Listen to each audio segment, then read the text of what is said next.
these enigmas, building up the people, tearing down stigmas, clothed with a purpose. When life tries to wear on me, pray and read the word, but I still go to therapy.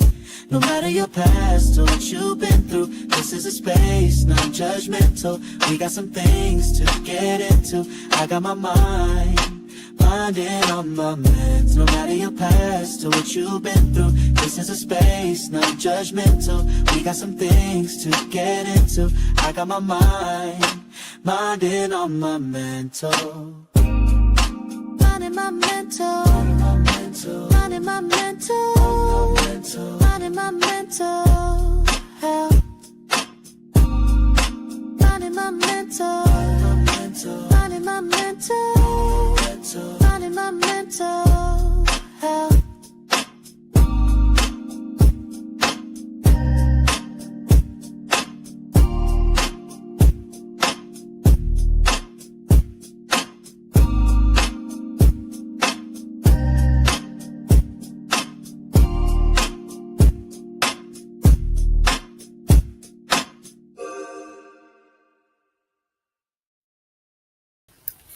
Hello, everyone, and welcome back to Minding My Mental Health.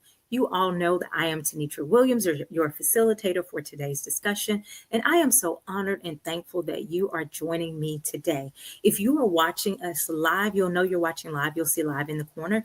If you will hashtag the word live and then let me know where you're watching from. If you're watching the replay, that's cool too. If you will hashtag the word replay and again, let me know where you're watching from. Also, if you're watching from Facebook or YouTube, if you'll let me know that, I would greatly appreciate it. So again, I appreciate everybody for joining us.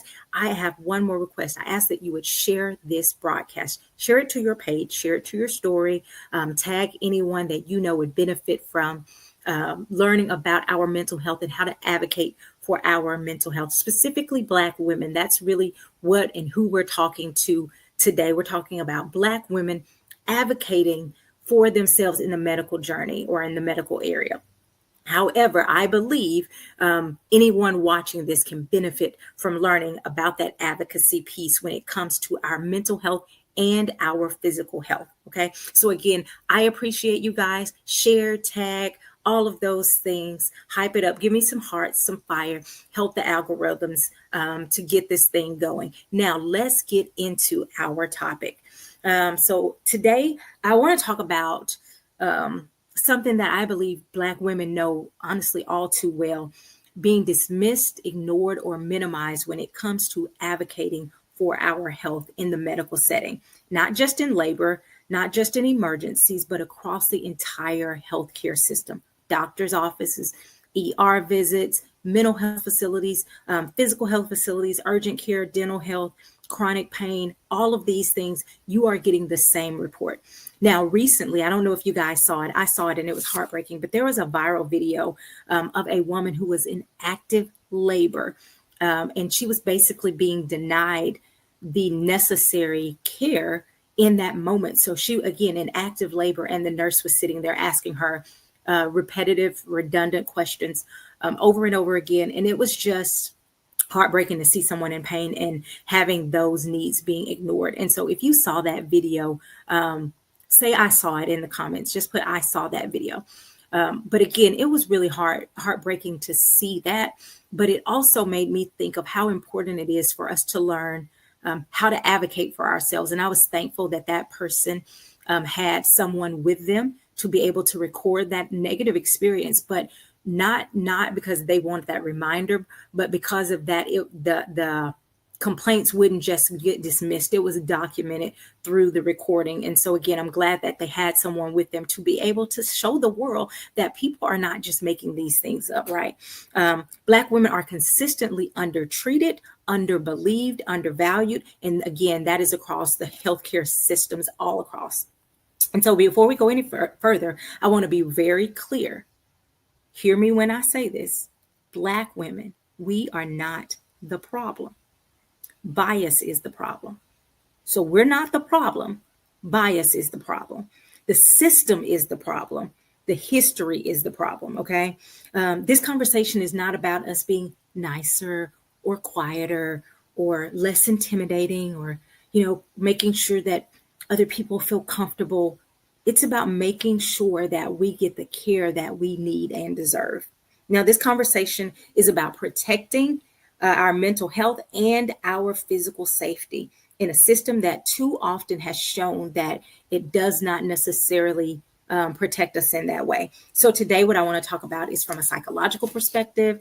I want to talk about how it affects the nervous system, communication and advocacy strategies, and how we can establish boundaries in these types of situations. Okay. These things that we're going to talk about today can help Black women or any woman advocate without shrinking, without apologizing, without burning out. Now, again, I say Black women because I believe it's perceived differently. Our responses are often perceived in a more aggressive way than maybe white women or women of other ethnicities. So that's why I'm talking specifically to Black women. The medical system's bias against Black women is not a made up thing, right? Black women are less likely to receive proper pain medication, less likely to have our symptoms believed, or if they are believed, they're often minimized. We're less likely to receive an accurate diagnosis. We're more likely to be labeled non-compliant, difficult, more likely to have our concerns dismissed or described as having an attitude. We're more likely to be sent home without the adequate care. And so even the documentation, oftentimes the way it's documented is if it is a Black woman, it will be client claimed or client, instead of saying client reports this thing, she claimed, as if there's a reason to not believe what that client or patient is presenting. So whether you are talking about chest pains, some medication change, or any of those things, these topics are going to be important for us to get into and really explore.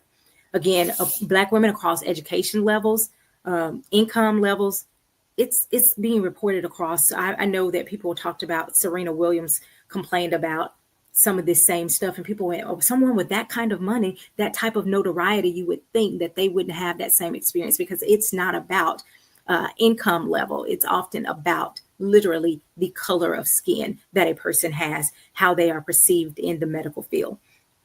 This is not about Black women being dramatic. Okay. This is not about us having a bad attitude. This is not even about a misunderstanding. It's about bias. It's about stereotypes. It's about racism. It's about a systematic orchestration of discrimination, right? It's this historical conditioning to minimize the pain, the suffering of Black people. And so again, I think this is really a timely message. If you're feeling this, or if you've ever even experienced this, put a 2 in the comment if you've ever experienced being dismissed by a medical professional, whether that is mental health or physical health or something like that, and it turned out that you were right, or you realized you needed a second opinion, and that was validated later on. While we still must fight to change the system, we also have to take care of ourselves inside the system that we currently have, right? And so what I want to talk about again is some ways that we can advocate for ourselves effectively, and a way that protects us emotionally while we're doing that. Okay, so we want to talk about advocating effectively, but also ways that we can advocate and try to, as much as possible, keep our own nervous system in check, so that we are not being adding additional stress to an already stressful situation. Okay. So what medical dismissal does to our nervous system, and you guys hear me talk about our nervous system quite a bit. So let's talk about it from a psychological perspective. When a Black woman speaks about her health and that is dismissed or minimized or ignored, it activates a trauma response. Even if we've never had a medical situation at the stories of other Black women in their bodies can still go, oh my gosh, they're not going to believe me. And so we start to question, okay, am I doing this right enough? Am I being nice enough? Am I sounding educated enough? Do I look this way? We start questioning all these things. Am I going to be taken seriously? Will they believe I'm trying to get medication? Are they going to think I'm exaggerating? Do I need to defend myself even? Am I going to be labeled as the angry Black woman? All of these things start going through your mind the moment it feels like your request or your symptoms have been dismissed or ignored. Okay. Then when a provider does dismiss you, your body can go into fight or flight. So if it's in fight, your voice can raise, frustration, urgency begins to kick in, right? You're going, somebody needs to take care of me. I won't be ignored. And you start saying, I'm demanding that somebody take care of me. But if you get into flight mode, if your response is more flight, you may shut down. You may start second guessing your own symptoms. You may start to blame yourself. You may, again, question what's actually happening. If you get into freeze mode, you literally may sit there and not be able to even express yourself verbally because you are overwhelmed with that anxiety. So why is this important? Because we don't want you in fight, flight, or freeze, or even fawn. We've talked about fawn. That's where you're trying to appease that other person. If you are naturally a person that falls into that fawn state, you're going to be trying to be extra polite to avoid being labeled. You may just go, well, if that's what you say, doctor. And so you just start going along with things, even though you know internally that is not reflection of what you're actually experiencing in that moment. Okay. So if you are in that trauma response, or that trauma, that amygdala has been triggered in your brain that says we are in danger, then you're going to probably fall in one of these categories: fight, flight, freeze, or fawn. And so we're going to talk about some things to help you stay centered so that you don't just fall into a natural default setting, which can actually not help you in the situation, right? So none of this means you're being too emotional. It means you're human in a high stake environment. It doesn't mean you're overreacting. It just means you have fallen into your body is saying we don't feel safe, and you go into that default setting.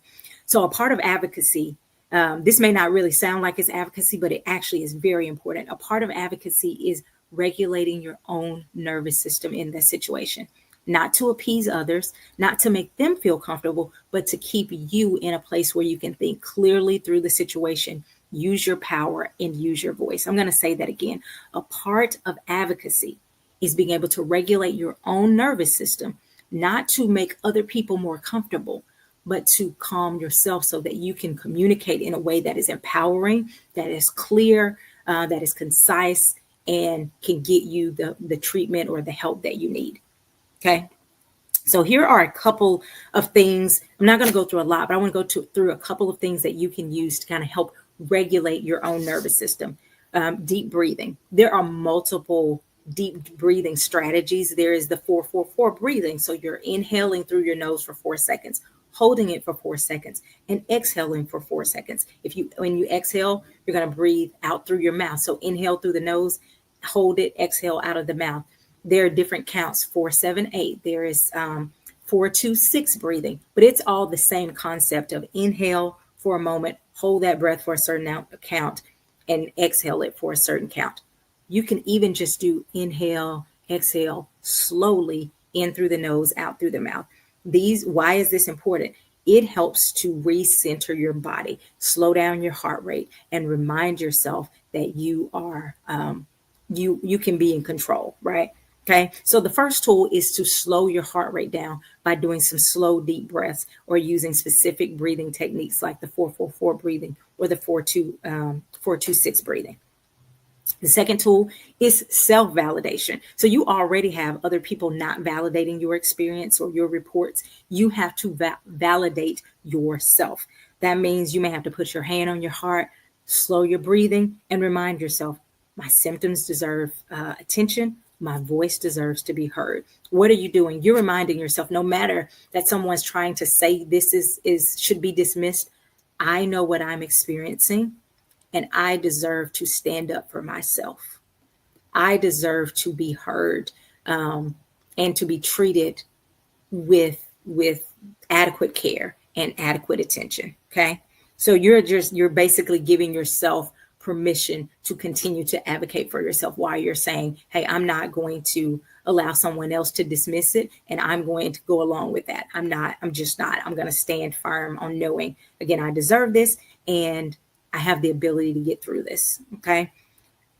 This protects your mental health in real time. You are validating yourself. You're not looking for a doctor to come in and go, oh no, you are right. You're going, I don't have to have you to tell me I'm right. I know I'm right. And I'm simply going to stand in that truth. Okay.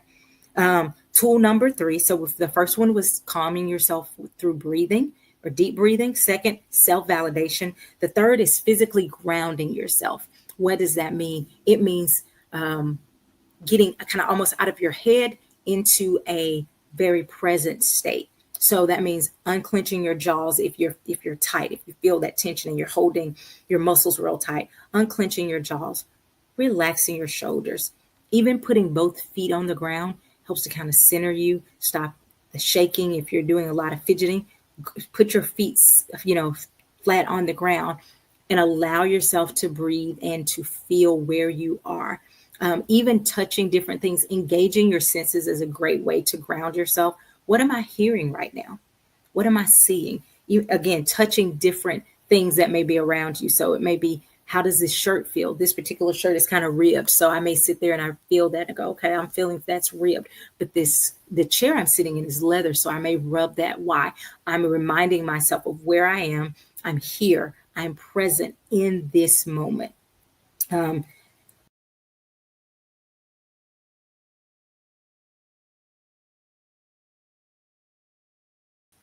Okay. Not sure what happened there, but I think that's really, really important as we're going through this. Okay. So let's look at how we begin to set boundaries in these situations. Those things we just talked about are tools to help you to stay calm, to help you to stay out of the panic state so that you can clearly communicate your needs. Now, let's look at how we can deal with boundaries based on our communication. Okay. You don't have to over explain. Okay. You don't have to try to over explain. We're not begging.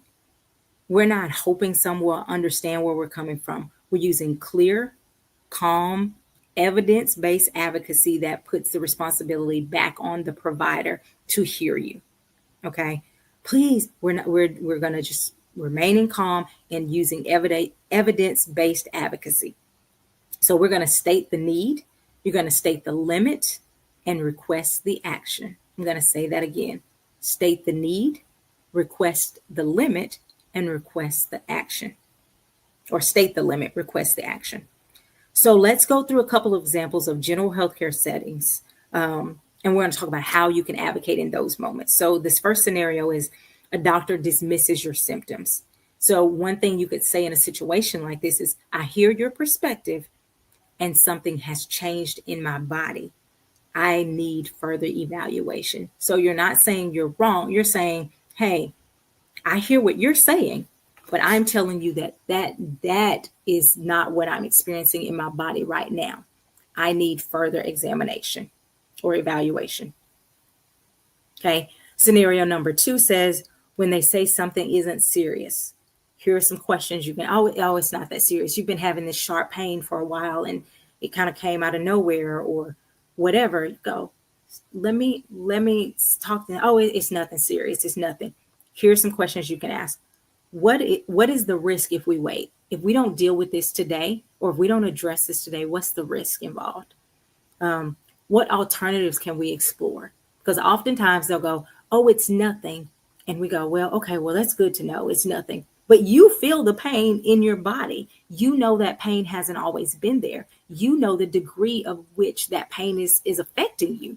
You know how bad that pain feels. So it's up to you to say, what alternatives can we explore? Because I don't want to just leave because you said it's nothing and you didn't even do an evaluation or examination to see what it could be.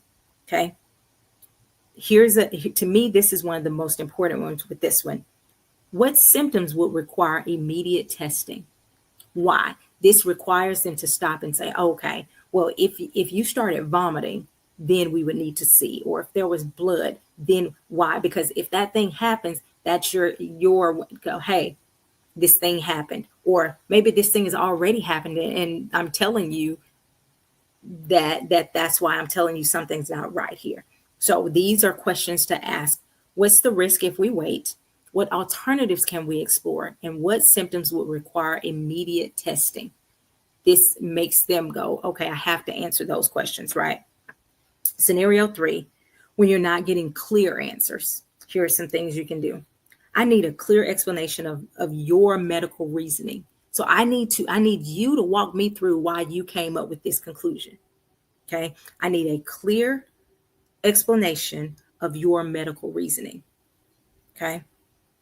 Because then that's going to force them to have to slow down and explain how they got to this. And sometimes if that's not adequate, I'm still unclear how you got here if you didn't run a test to show you this.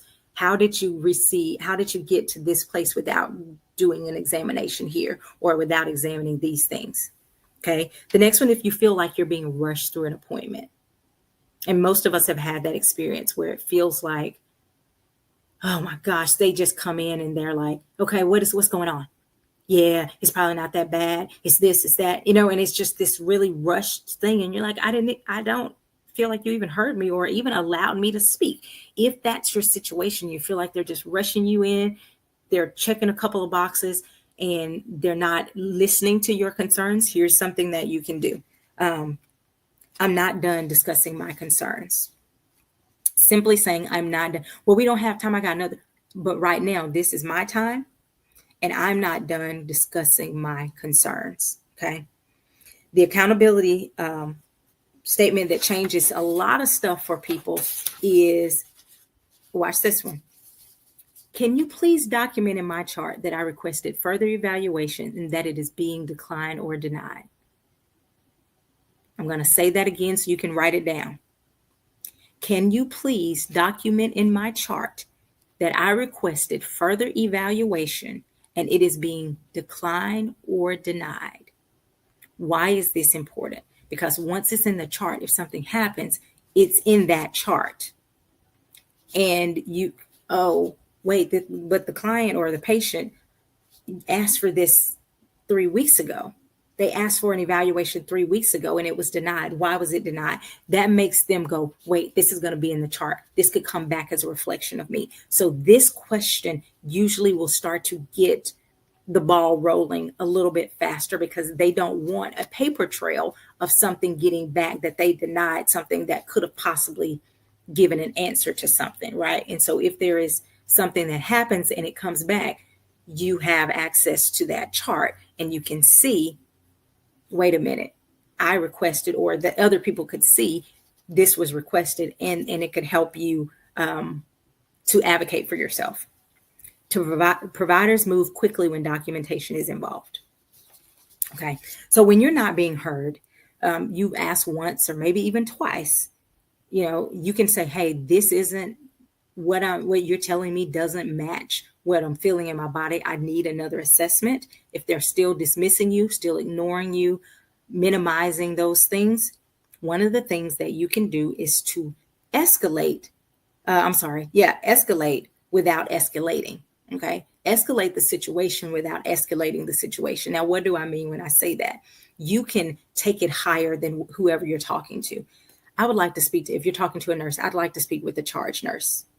Why? You're not giving me the information that I need. I need to speak to someone that is in charge of your supervisor. I need to speak to somebody in charge. I would like a second opinion. Okay. So these are things that take it to, hey, I'm not just relying on what you're saying. I'm going to take it up. I need a second opinion. Sometimes that second opinion may even be from a different hospital or, different facility, but it may be someone else in that facility. But again, you have a right to get a second opinion. The other one is, I'd like patient advocacy involved. What are you doing? You're bringing in things and people that can document that you are requesting specific things, and those things are being declined or denied. Make sure you those last two I think are important. All of them are important. These last two can really kind of get that ball rolling if you have really active resistance. Can you document in my chart that I'm asking for further evaluation or I'm asking for second opinion? And they can't stop you from getting a second opinion, but you get what I'm saying, that I'm asking for this, I'm asking for that, and it's being declined or denied. And can you document the time, who I'm talking to, all of that stuff? You want to make sure you get as specific as possible. Okay. The other thing is, a lot of people don't really fully understand is you have a right to have someone with you. Okay. You don't have to advocate alone.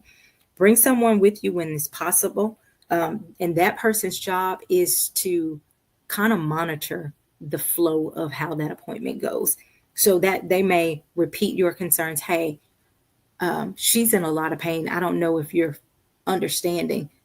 She's been sitting here for 30 minutes. She's been sitting here. Why does it seem, because you could say I've been sitting here for 30 minutes. Again, it says this is two people saying the same thing. This other person's not in pain, so they're not talking from this pain place or whatever. They're talking from observation. We've been here for 45 minutes and no one has offered any real assistance. They're recording information, recording it, writing it down, maybe even with their phone. In the situation with the video of the woman in labor, that her mom was with her. I think that was her mom. But whoever it was, they were recording it physically with a camera and showed the world what happened. Okay. Slowing the situation down. Like, hey, it seems like things are getting out of hand. We need to stop, and keep these things flowing, if you will. Okay. They are also there to ask follow-up questions. Okay, wait. She said this, but you guys didn't ask that, or you never answered that, or you answered that, but here's what I was thinking. They're there to help you in case your mind is, pain may be setting in and you don't even think about some stuff, especially if it's someone who's been with you through this. They may remember some symptoms and different things that you don't even remember at the time, or that you are distracted because of pain or other symptoms, right? Or other things going on. That person is there to kind of help bring things with them. I saw someone talk about men bringing their wives to appointments and how important that was, because oftentimes men would get in and they would say things. Men would actually minimize their own symptoms, and their wife would say, "Oh, well, this is going on, and this is going on, and this is going on," which would give another perspective for the healthcare provider. That's not necessarily what we're talking about, but that is important as well. Sometimes we don't even know all the symptoms because we're so close to it.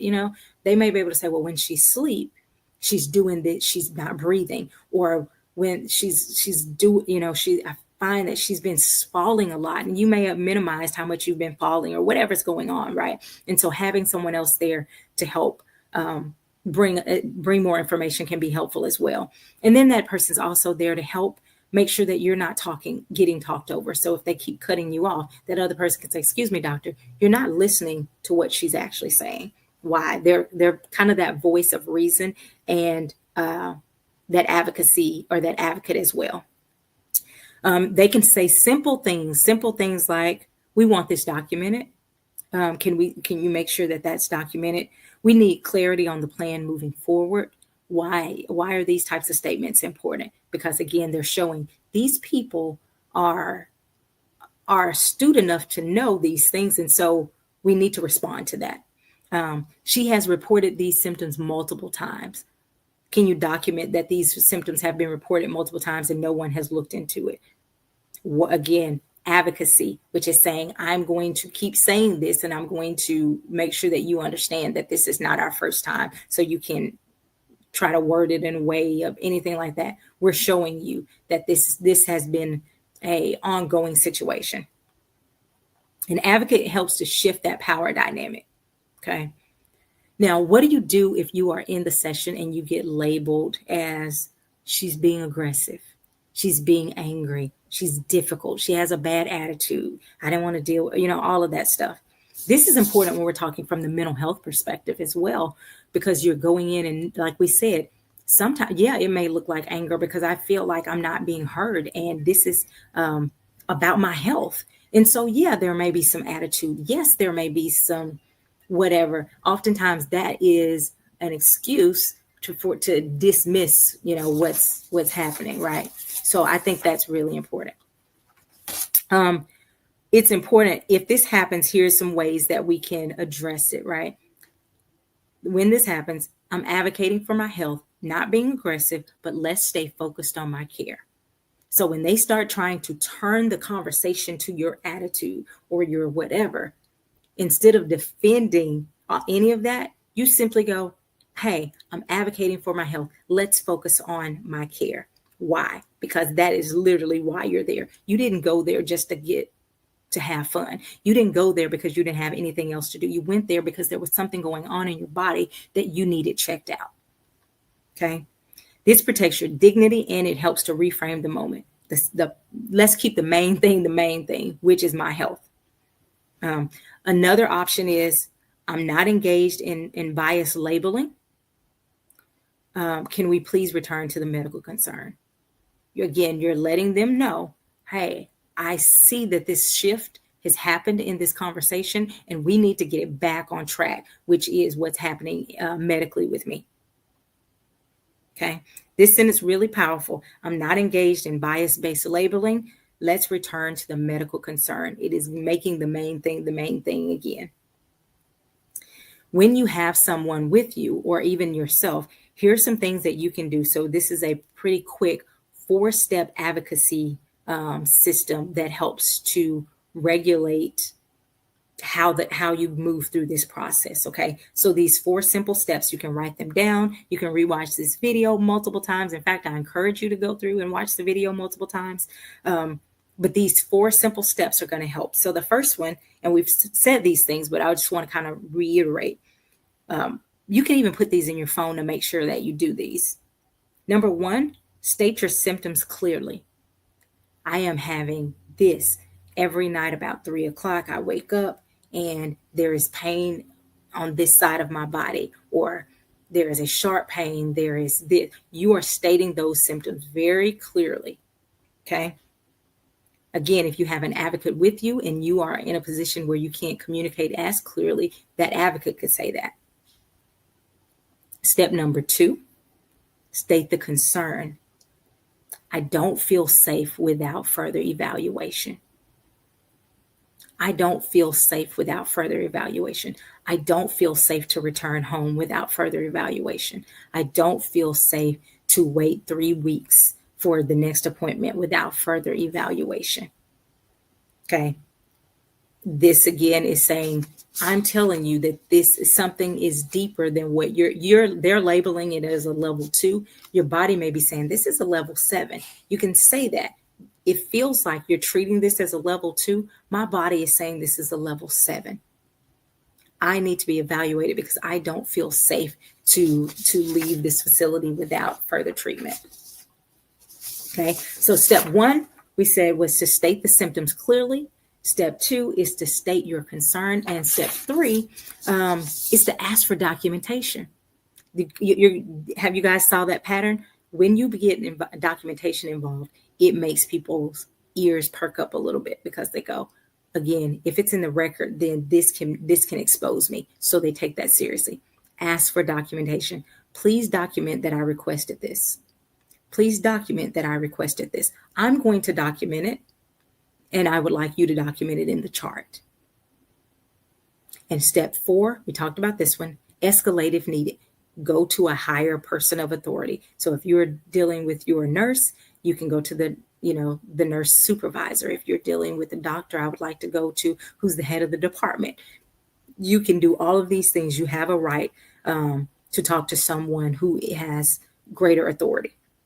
And this applies to everything, across the board. Headache, dizziness, pregnancy, some kind of bleeding, pain, mental health issues.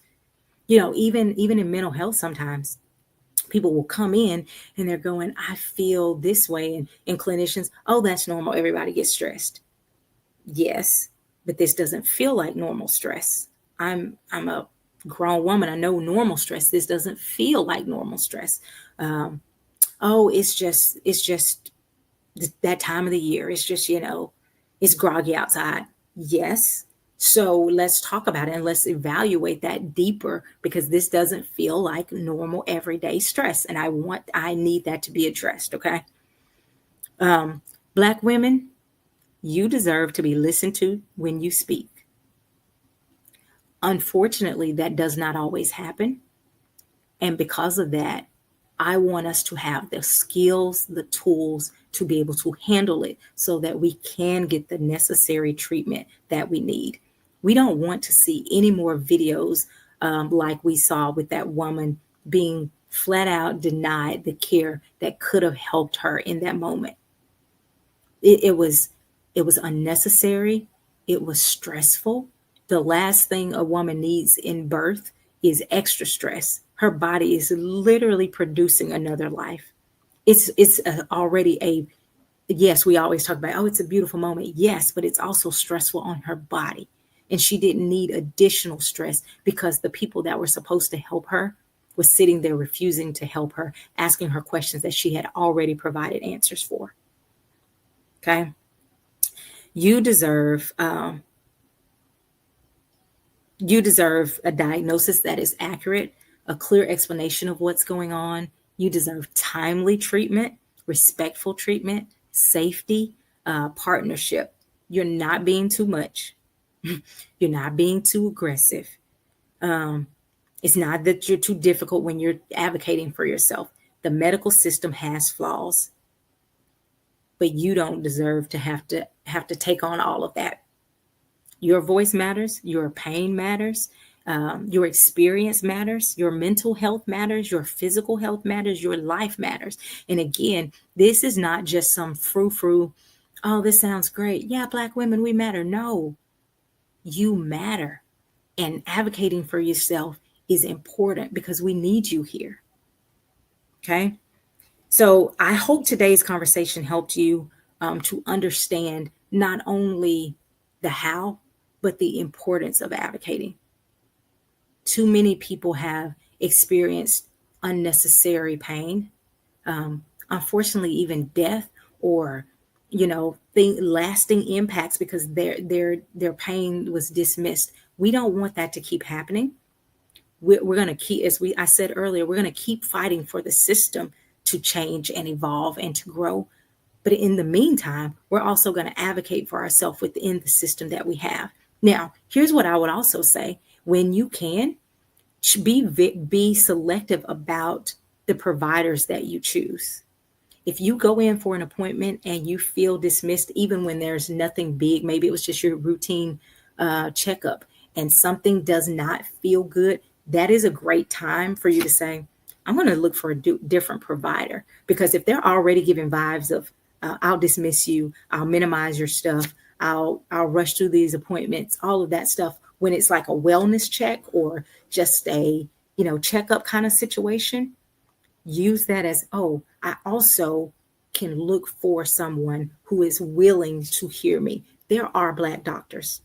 There are amazing practitioners out there that are willing to help you. Even if they're not Black doctors, there are still doctors and nurses and people who will provide excellent care for you. So you don't have to feel like this is the only option. Now, I know sometimes we have people in more rural areas and they don't have as many options. But even in that, looking to say, okay, it's one hospital, but there's more than one doctor in this one hospital in the area. Who else can I go to? Or is there a town that's semi close to where I am that I may be able to switch? Because your health is that important. If you need to drive an extra 20 minutes, I would rather you do that and have someone who's going to listen to your concerns and treat you with respect and honor your treatment. Again, I know that's not always the easiest path. You do have those situations rurally where it's like, we don't have a lot of choices, but advocate for yourself. If they're giving you medication and you say this medication is having some serious side effects and I'm not okay with that, advocate for that. You do not have to just do things because that's what the doctor said. You know your body. You know how these things are affecting you. Don't just sit back and leave your health in the hands of someone else. Partner with someone who will listen to you and say, okay, that's not working. Okay, well, I can't just take you off immediately because that would have some more dramatic side effects, but let's start weaning you off. Or someone who says, oh, okay, I hear you. Let's go ahead and stop that. It's not going to hurt you if you stop that immediately. All of those things have to play. And so I don't want you to play doctor without the medical knowledge, but I don't want you to sit back and just go, well, if that's what they say, that's what the truth is because they're trained. Yes, they're trained. Yes, we respect the medical professions. I am a professional in mental health, right? I respect the field. I respect the science that we've been taught, but I don't know what it's like to be in my client's body. And I have to listen so that I can provide quality care for them based on what they are telling me. And we can work in partnership to give them the best care. So again, I hope this helped you. I hope you were able to use this to your benefit the next time you have to go to a doctor. Well, I really hope you don't have any negative experiences, but if you do, make sure that you do this. Make it a part of your doctor's routine to just go through these steps, even if you feel good, just like, hey, this is just what I do because I want to make sure that I'm in a good headspace. Thank you guys so much. I know we're at the end of the broadcast, but you know what I want you to do? I still want you to share this broadcast, tag a friend, tag family members, do all of those things. I would greatly appreciate it. I will, next Thursday is Thanksgiving, so there will not be a Minding My Mental Health next Thursday. There won't be any in the month of December. I'll be taking off from Minding My Mental Health. It doesn't mean I won't do a pop-up. I will also say I will be running some great promotional sales Black Friday. So for coaching, reduced prices, all of that stuff. So if you are in that space, you want to make sure that you are making sure that you stay tuned to the page so that you can see those specials as they begin to run. If you know of someone who needs counseling or coaching, feel free to send me an email to Nitria@gmail.com, or even give me a phone call, 470-410-9790. Again, I appreciate you guys. I don't take it lightly that you join me every week, and I look forward to working with you, and you guys have an amazing Thanksgiving. Bye-bye.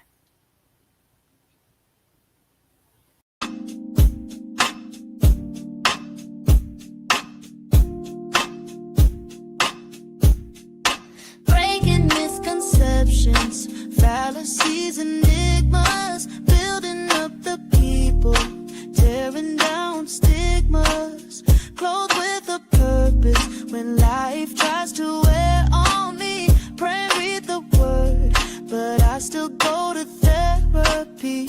No matter your past or what you've been through, this is a space, not judgmental. We got some things to get into. I got my minding on my meds. No matter your past or what you've been through, this is a space, not judgmental. We got some things to get into. I got my minding on my mental. Minding my mental. Minding my mental. Minding my mental. Minding my mental health. Minding my mental. Minding my mental. Minding my mental health.